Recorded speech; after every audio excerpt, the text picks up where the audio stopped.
Bismillahirrahmanirrahim. Assalamualaikum warahmatullahi wabarakatuh.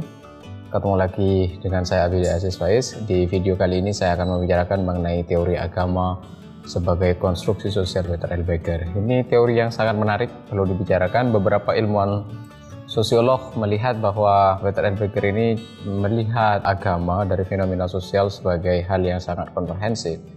Namun mari kita lihat dulu apa sebenarnya yang menjadi konteks dasar dan cara berpikir Peter L. Beger.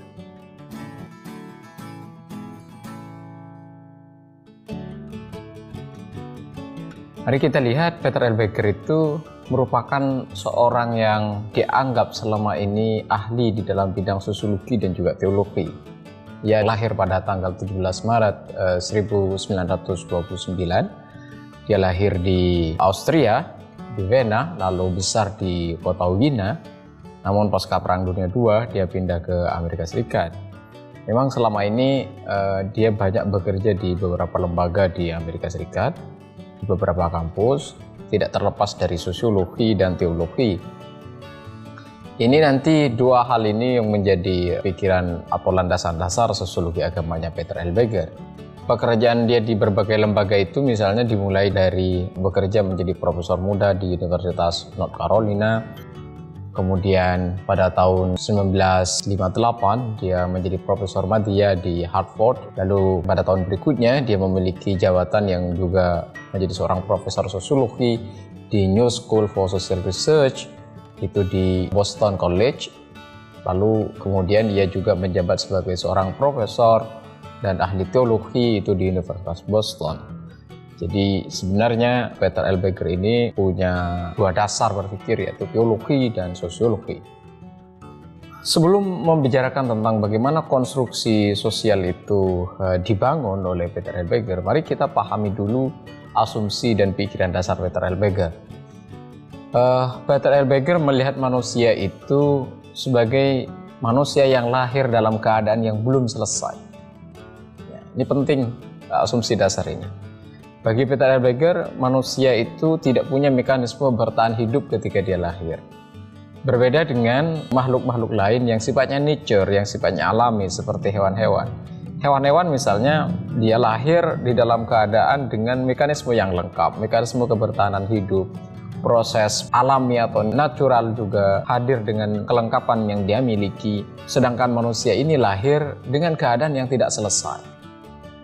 Jadi manusia adalah spesies makhluk hidup yang di dalam keadaan kehidupannya itu memang perlu membangun dunianya sendiri.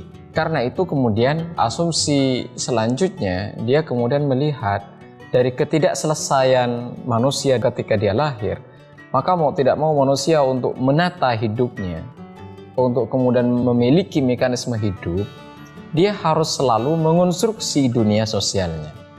Karena itu dunia sosial sifatnya konstruktif. Dunia sosial sifatnya adalah konstruksi manusia. Kenapa itu dibuat? Itu adalah mekanisme penataan untuk memiliki kehidupan yang bisa bertahan. Manusia bisa bertahan hidup dengan penataan struktur sosialnya. Asumsi ini yang menjadi landasan utama Peter L. Beger kemudian membangun grand teorinya, yaitu teori konstruksi sosial yang terdiri dari tiga mekanisme utama, yaitu eksternalisasi, objektifikasi, dan internalisasi. Nah, apa yang disebut dengan konstruksi sosial melalui tiga mekanisme itu? Yang pertama adalah eksternalisasi. Eksternalisasi itu manusia secara terus-menerus mencurahkan atau mengungkapkan, mengekspresikan dirinya ke dalam dunia sekelilingnya. Jadi, manusia selalu mencurahkan diri keluar dirinya sendiri, baik itu dalam aktivitas fisik maupun dalam aktivitas mental. Mengapa ini dilakukan manusia? Kan itu pertanyaannya. Karena pencurahan diri itu menjadi keharusan antropologis dan sosiologis di mana manusia membentuk dunianya. Ya, jadi eksternalisasi itu bagian dari proses manusia membentuk, menata kehidupannya. Kenapa? Karena itu mekanisme antropologis. Kenapa disebut mekanisme antropologi sosiologi? Karena manusia belum selesai. Karena itu ia melakukan konstruksi sosial.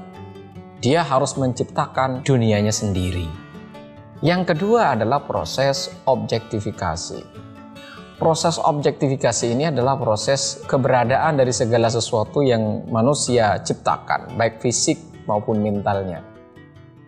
Biasanya ini adalah menjadi suatu penataan hidup atau realitas yang ada di luar diri manusia, ini objektifikasi.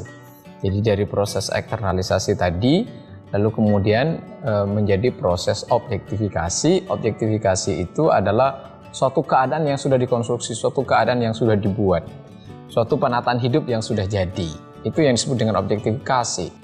Objektifikasi ini merupakan proses transformasi yang inherent dalam aktivitas manusia. Karena manusia memiliki kecenderungan usaha untuk selalu mempertahankan tatanan yang telah dibangun dan berfungsi juga sebagai arah atau orientasi bagi generasi baru.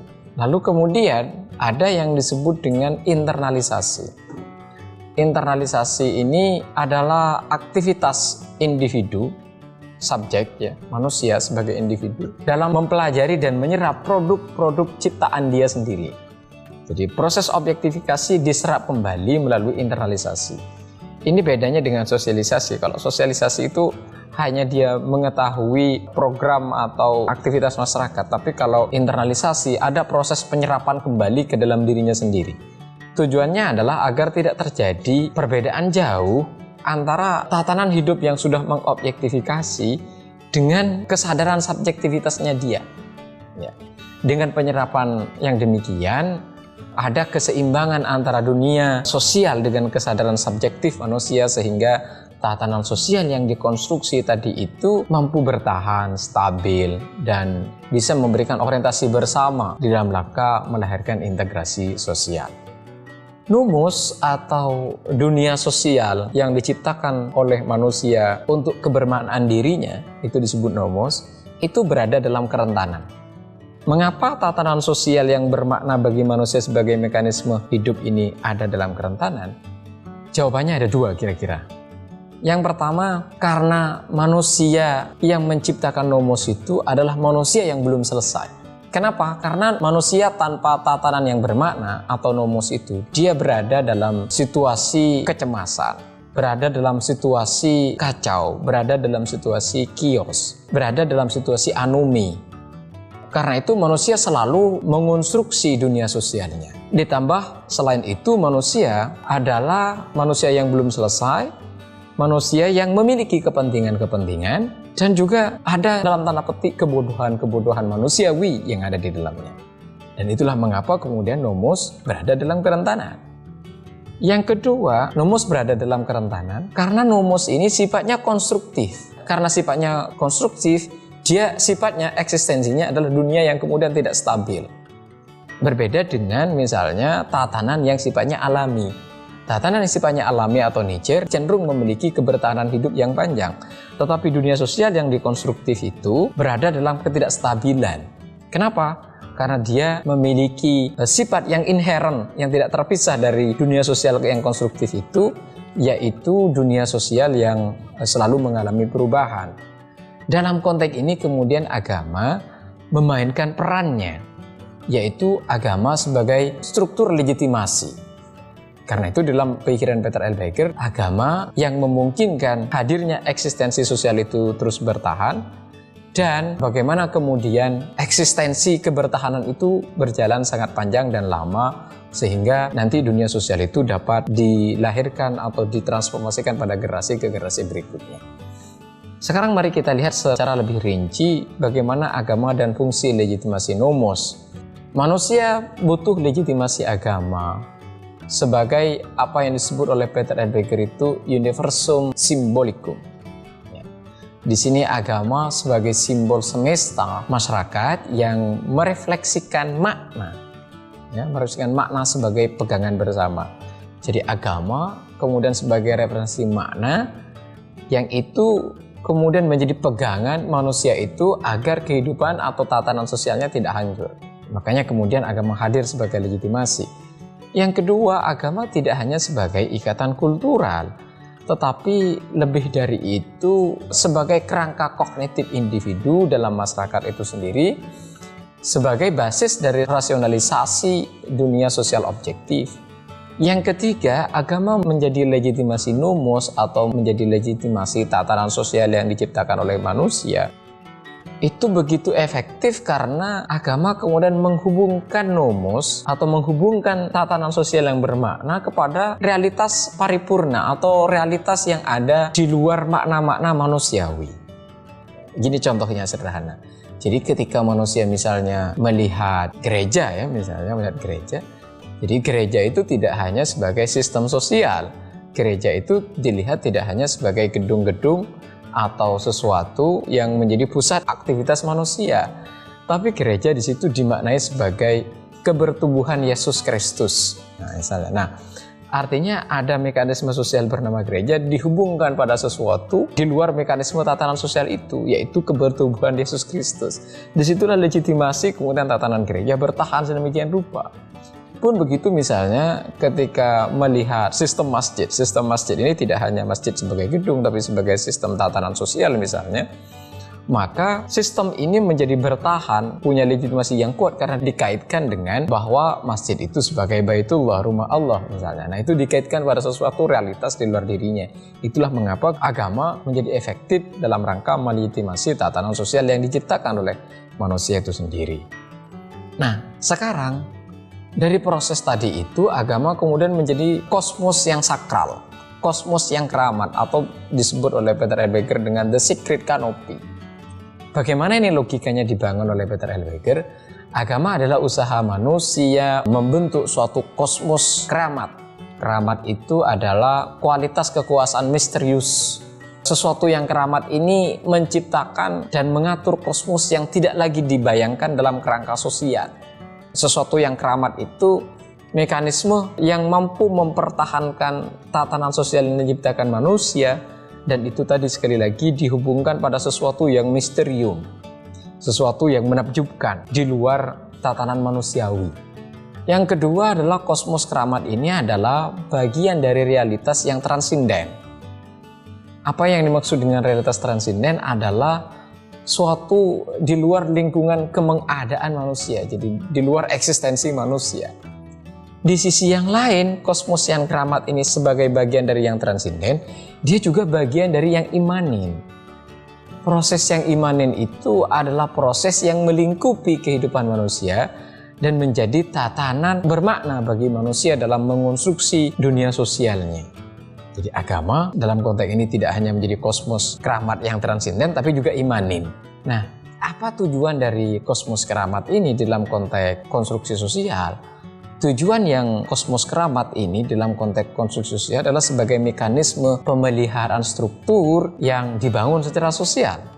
Kenapa kosmos keramat menjadi mekanisme kebertahanan konstruksi sosial? Karena dunia sosial yang dikonstruksi oleh manusia itu berada dalam keadaan rentan. Mengapa rentan? Karena dunia sosial sifatnya satu konstruktif, didasarkan pada aktivitas manusia yang belum juga selesai dalam membangun mekanisme hidupnya. Karena itu butuh kosmos keramat, butuh agama dalam konteks ini untuk membangun kebertahanan itu sendiri. Sekarang pertanyaan yang perlu kita ajukan, bagaimana kosmos keramat itu dibentuk? Kosmos keramat itu dibentuk begini. Pertama, melalui apa yang disebut oleh Peter L. Beger di awal itu sebagai bagian dari eksternalisasi. Mengapa manusia mengeksternalisasi agama? Karena manusia selalu menghadapi pada kenyataan di mana konstruksi sosial atas dunianya itu rentan.